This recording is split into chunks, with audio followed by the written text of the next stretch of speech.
asked him, "Why are you always drunk?" And Temba said, "You know, boss, when it's sunny, I think beer garden. When it rains, I usually go to the pub for a while.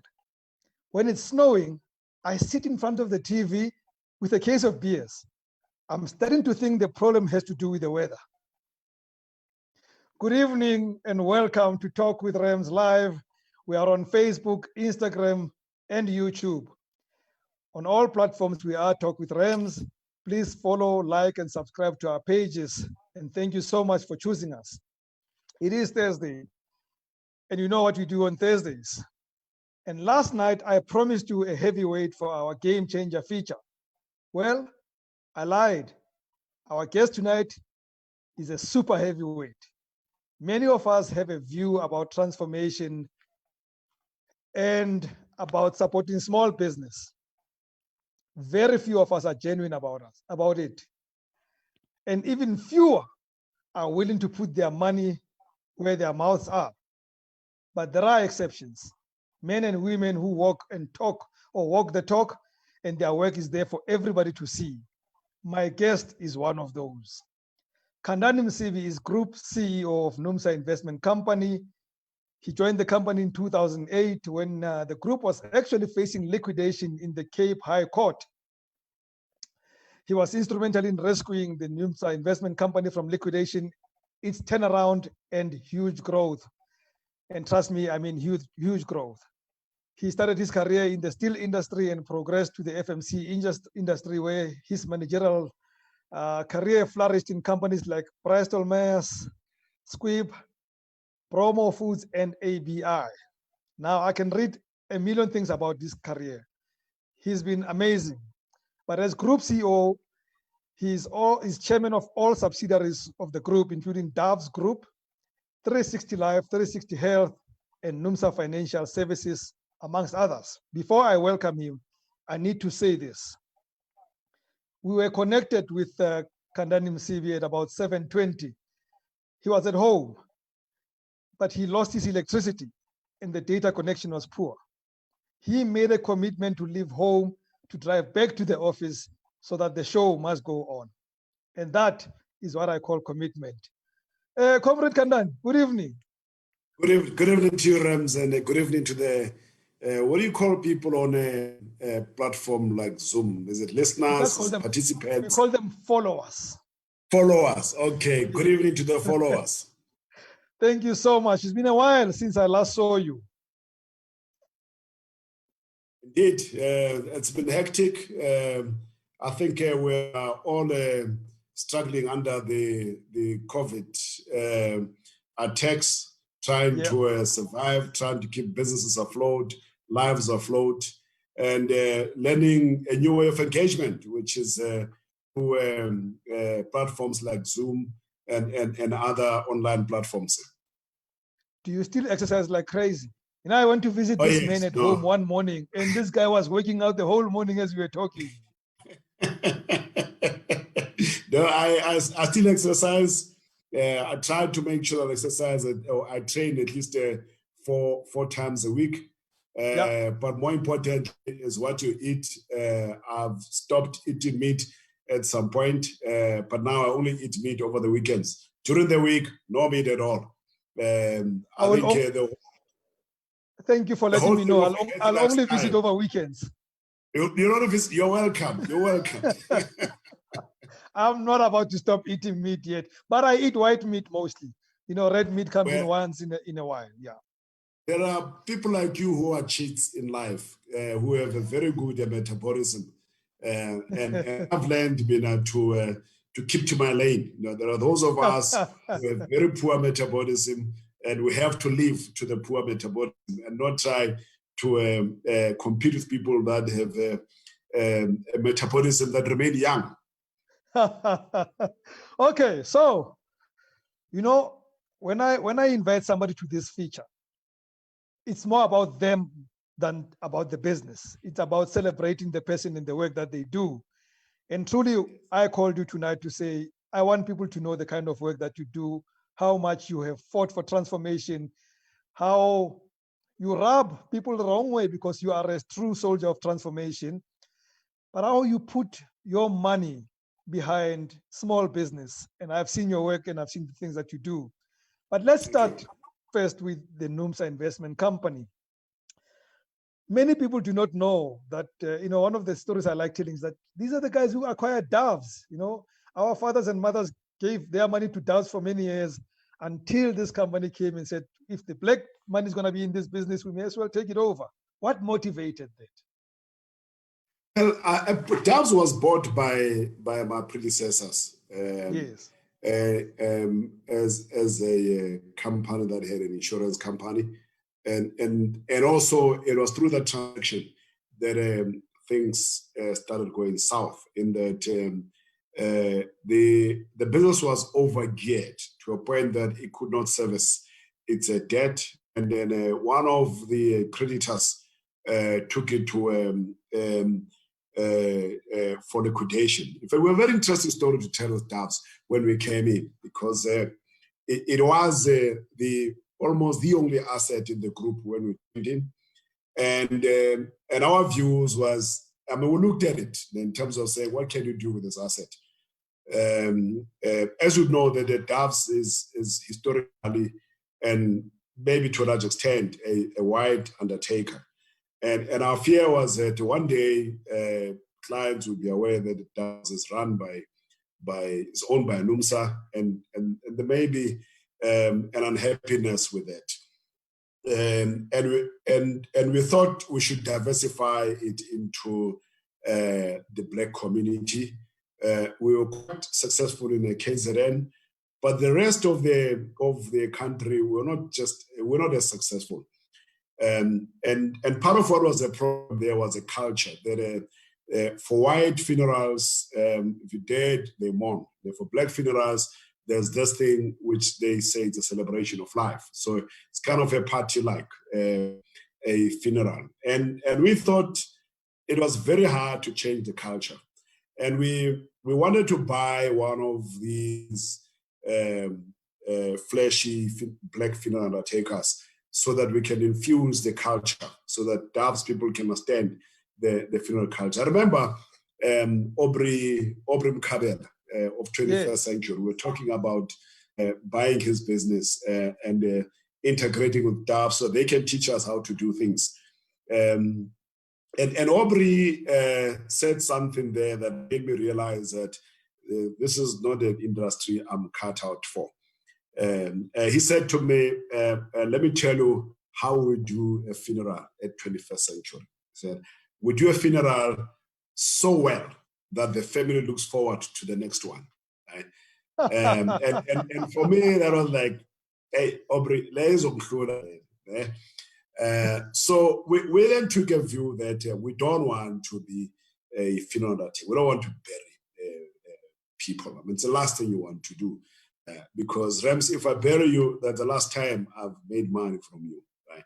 Yeah. And then we decided to build the business towards the higher end of life. Né? So we bought back the insurance company. Said, we want to insure you, insure your life, and therefore we don't want you to die because we want you to pay us a premium for a long time. And we said, okay.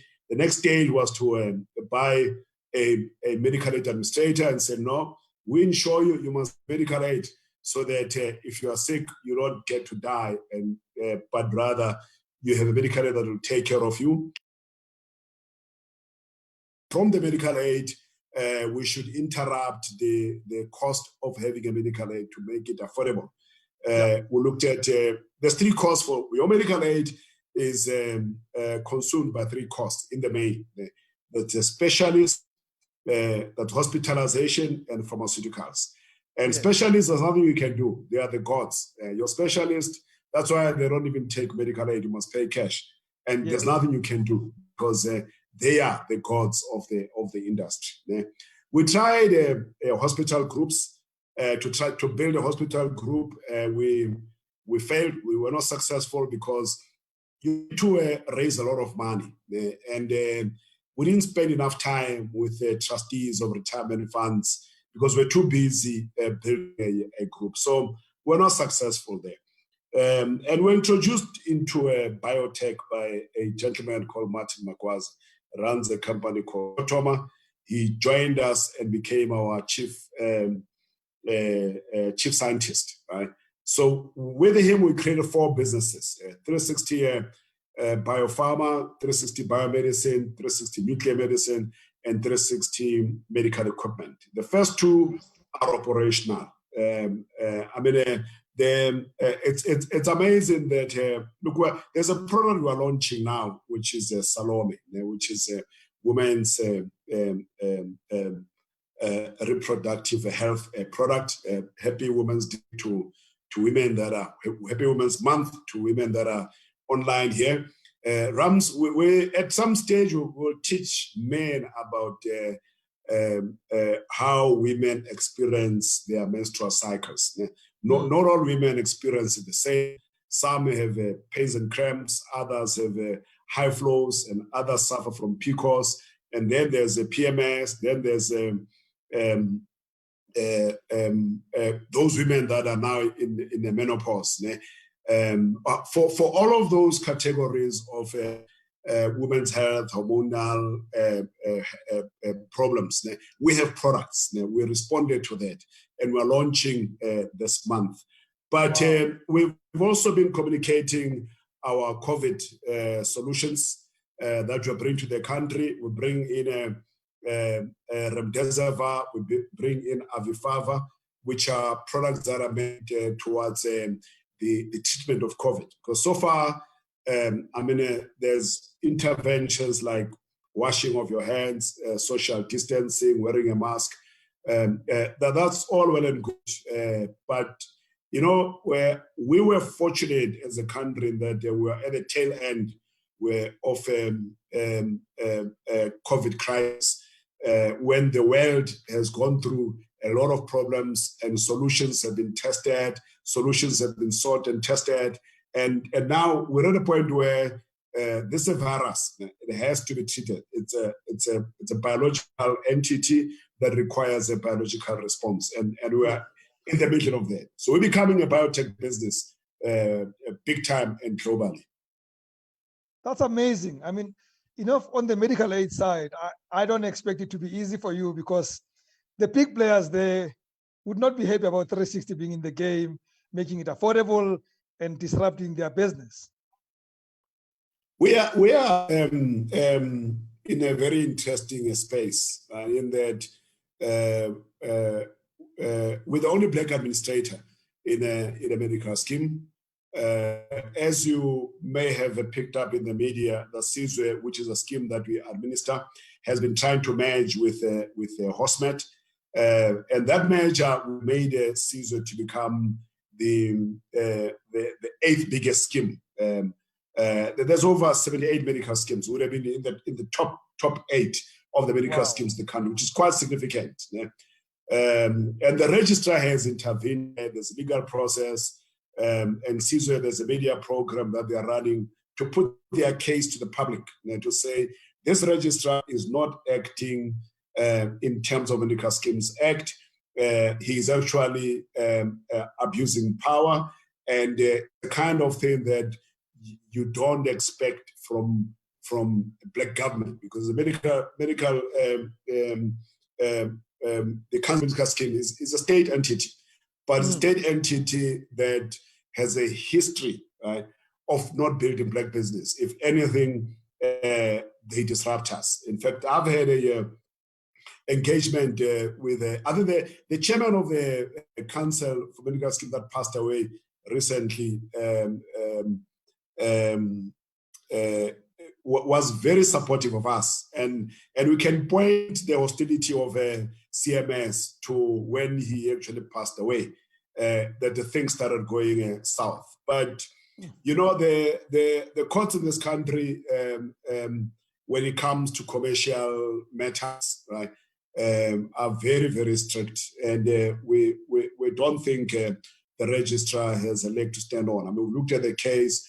CISWE Medical Fund has put into the public domain the attempted agent curatorship application by the registrar, which was thrown out of court with costs, and they've also put out their answering affidavit for the average person to read and understand, and for the average commentator, journalist, legal eagle to read and comment, because we are, Rams, when you run a business and you want to be as bold as we are, you have to keep your nose in, right? And we are, you can't. I mean, Tina must talk about the, but you must be clear that your house, when they say those that live in glass should never throw stones. We are stone throwers, and our house can't be a house of glass. And that's why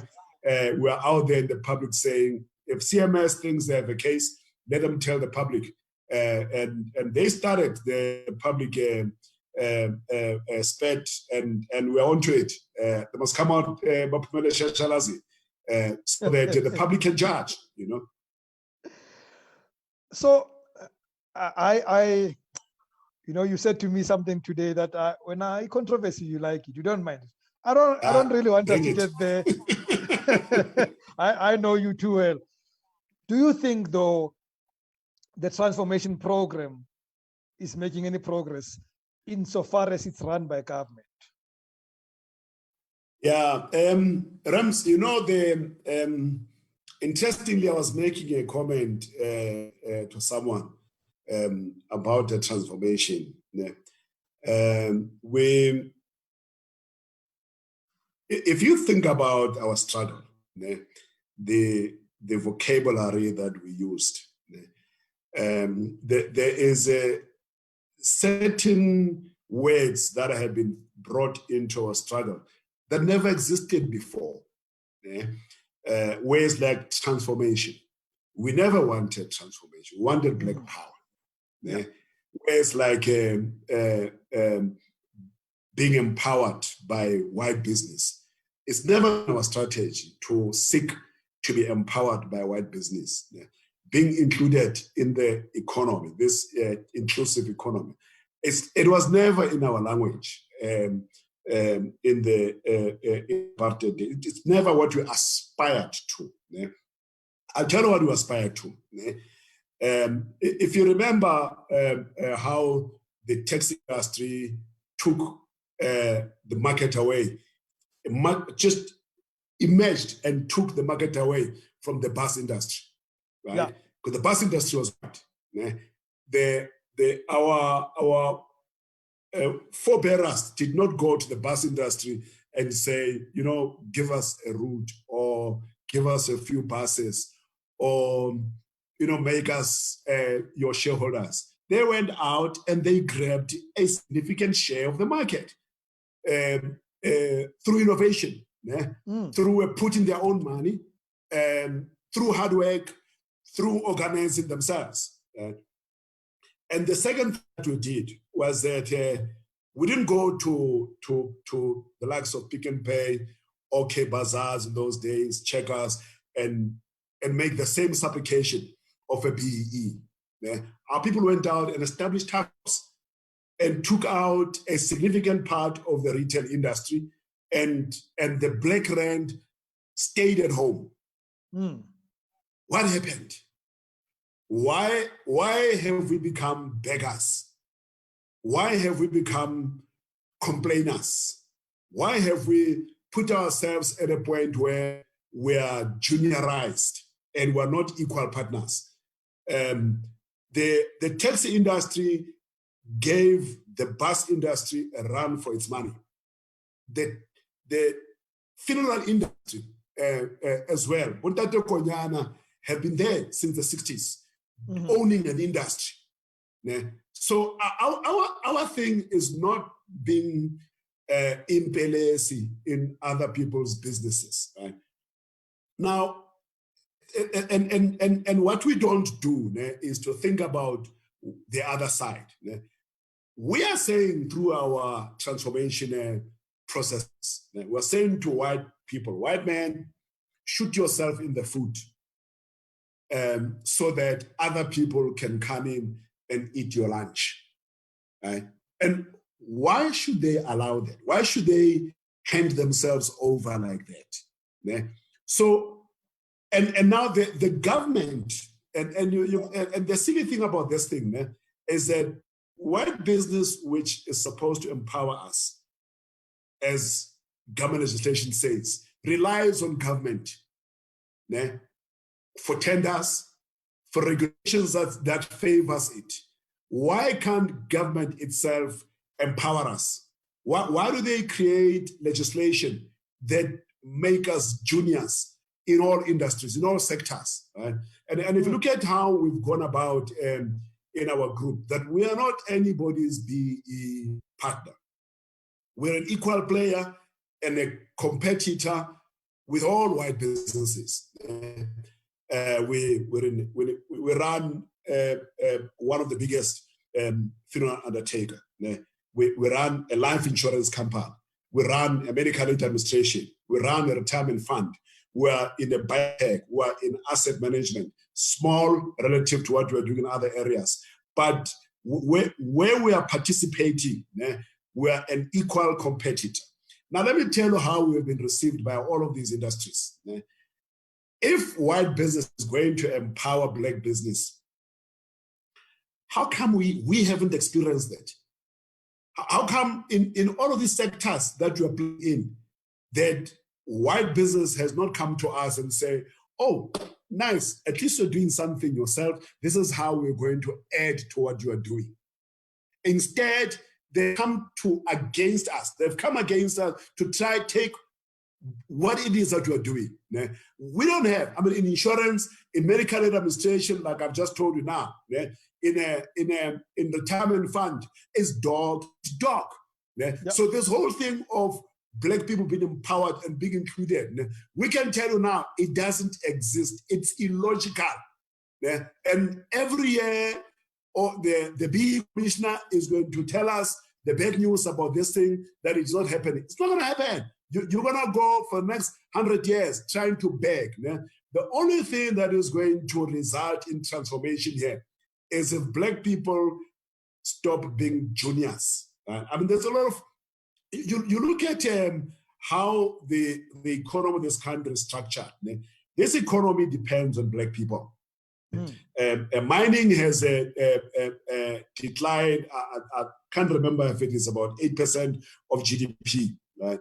The services industry have become significantly big. If you're selling medical aid, I don't care who you are, at least 80% of your clients are African, they're black people.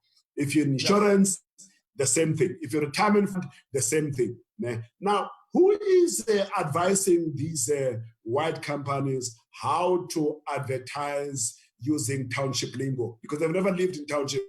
Yeah, it's black people. Why are those black people who are offering their skill not good enough to start businesses and compete with their employers? And I think we have an advantage in many ways, because the skill lies with us. They say we're not skilled. I tell you what, just look at the adverts and tell me who would have provided the thinking behind those adverts. It's not one of ours. So we as black people, we are at a point where we don't need to be empowered. We don't need to be empowered. We need to empower ourselves. We need to look inwardly and begin to do things for ourselves across all sectors of the economy. Talk about this thing of me liking entrepreneurs, because I think entrepreneurship is the ultimate of life. The ultimate of life is that our forefathers, as a man, your job was to teach your children how to make money, particularly boys, how to make livelihood. Either you teach them how to rear animals, how to plant. It's a thing that you learn at home. So entrepreneurship is something that should be natural, something that should be taught at home. Because I can't raise you as my son and I raise you to go and work for someone else. Right? And so something was disturbed by the whole system of capitalism, where we're being taken through school in order to go work for someone. think about that. You are raising a child, you're taking this child to school so this child can go and work for someone and make that person rich and richer, right? But the child's not going to participate in the wealth created because they earn a wage or a salary and sometimes a bonus. Yeah? So, so we need to challenge things. Our forebearers, in fact, Caesar Medical Fund is an interesting case in that it was established in 1978. It's doing 2.4 billion rand in a contribution. It was established by 38 doctors. Not doctors, doctors and businessmen. Dadema Ponya is one of the founders of Caesar Medical Fund. Yeah? Dr. Mutlana is one of the founders. Yeah? And they established this medical scheme when it was illegal for Black people to be in medical scheme. The Medical Schemes Act defined a member of a medical scheme as a white person in employment, right? Now, amongst them, they had one white guy. The tokenism is not new, so he was a token. And his job was to lobby for legislative changes. Yeah? So the law had to be changed to define a medical scheme member as a person in employment, not a white person in employment. That's how CISO was established. Yeah? Without that innovation, yeah, in those days, Black people would still have been prohibited from being medical aid. Right? And that's what these guys did. Yeah? You remember the established African Bank? Yeah? Yes. There's Meek Bank. I don't quite know the story of Big Bank, but there's Pamuza who always tells a very sad story about how he lost Meek Bank, right? And all of these guys were clear about one thing, that we must empower ourselves. We lost it. Yeah? We lost it when they came with BEE. And if you remember, when BEE started, yeah, the requirement for you to be a BEE partner was that you must have strong political connections. That was a requirement. You didn't have to be good in business. Yeah? Was that documented? I can't remember, but I'm sure if one were to look at the articles that were announcing the BEE deals that were being done then, yeah, the currency was political connection. Yeah? Yes. ABSA had Tokyo, Standard Bank had Sakima Tozoma. So those were the and then I think Standard Bank has Saki and the president Ramaphosa. Yeah. So that was the currency. Yeah. The currency was never that you must have a BSc degree and have so many years of managerial experience or must have run a business for so long. No. It was a political currency was a requirement for you to be in BEE. And what then happened is that instead of the state empowering authentic Black business, the state then created an avenue for white businesses to get a tag of being Black, right? And today, you look at all the banks, they're all level 1 BEE, of those banks. You can look at a lot of companies that are actually white and they are level 1 BEE. Now, here's something about this level 1 BEE, is that it says that you are a BEE contributor. You are not Black. There is no such thing as Black business in law.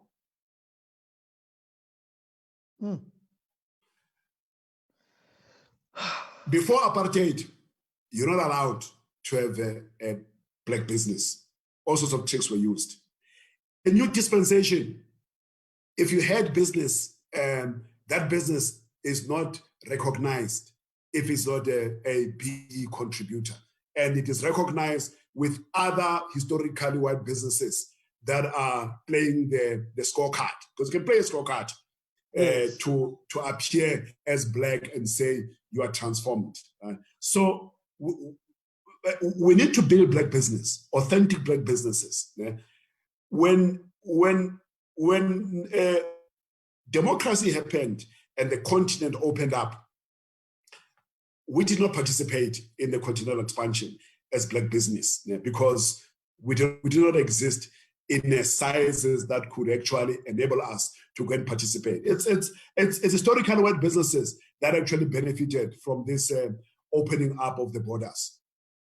So something went fundamentally wrong here. I feel like we should have a round two of this conversation. I'm sitting here and I'm sure people are loving this this profound, education about where we are, because these are the things that we're not thinking about, and this is the work that you're doing with the Numsa Investment Company. We are running out of time, but I want us to commit to doing round two next week. I'll make sure there's power, because this is very important. This is very important. We need to talk about this.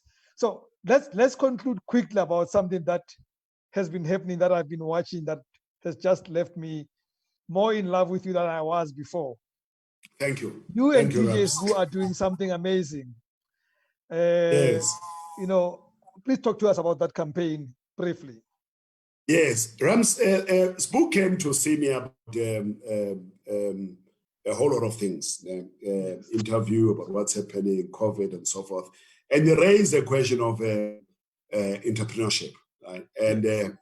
And I thought, you know what, because what Spook has been doing, he has this hashtag, because he's got a lot of followers. I think it's over 700,000 followers. So every Saturday he said, hashtag DJ Spook, put your business there, I'll retweet it. I've got lots of followers, somebody my place and all and so forth.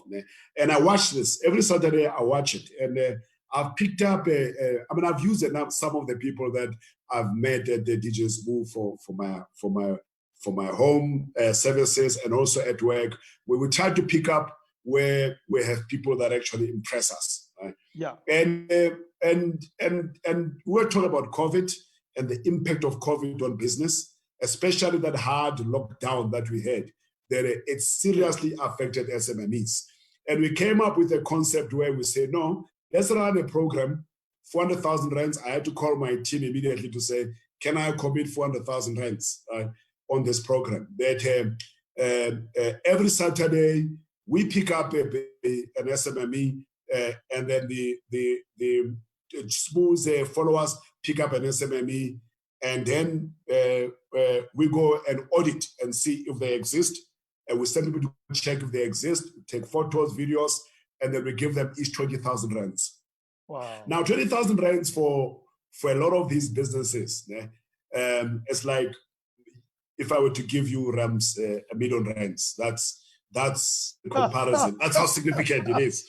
20,000 rands would be a waste of time for you. So we give these SMMEs 20,000 rands, which is a boost to say we recognize that COVID has an impact. Here's 20,000 rands. Keep doing what you are doing. I'll tell you, prior to this, there's a young man that I met as well on Twitter through DJ Spoon. He runs a bakery in Soweto. And what he does is that it's in a backyard. He bakes his own bread. He's got 10 guys on bicycles that are delivering bread house to house. Yeah. And he doubled the production, or he increased production by 50% and employed 5 more people with 14,000 rands of his money. And I've brought him into the group and introduced him to the subsidiary and say, let's sponsor this young man. And there's another woman in the Limpopo, Mary, who's doing the same thing. There's a young guy in Mpumalanga. I didn't know Mpumalanga has mangoes. He buys mangoes from communities. They bring the mangoes and he gives them cash. He collects them, cleans them, and sells them to people who are making archer. So I'm inspired by young people who are not sitting down and waiting for jobs or waiting for someone to come and save them. I'm of the view that there's no foreign investor who's going to come and save us. There's nobody who's going to be able to create the kind of jobs that we need in order to make sure that every family sleeps with food. That's going to come through us creating self-employment opportunities. And countries like India, with over 1 billion people, they thrive through small businesses. And I think small businesses is the way to go. And we want to encourage these young entrepreneurs to keep going and save this country. Which is exactly why this platform exists. It is to support small businesses. That's our pure focus and nothing else. Unapologetically, we here to support small businesses and profile them. And I'd like to profile some of those that you've mentioned, but that's a conversation for another day. So we agree. This is round one. We're doing round two next week. Thank you. Thank you very much. Khandani Msibi, I am so hot. I wish we had 1 more hour to do it, but don't worry, folks. We're going to do it next week again. We need to talk about how we're going to transform, and maybe the word is not transform, but how we're going to take over this economy. Black Power must take over the economy. Ours. It is our economy. We should take this economy, and I hope we learn a lot from people like Khandani Msibi. It's been wonderful having you, my brother. I shall see you next week, Thursday. Thank you very much. Looking forward. And everybody else, thank you very much for joining us.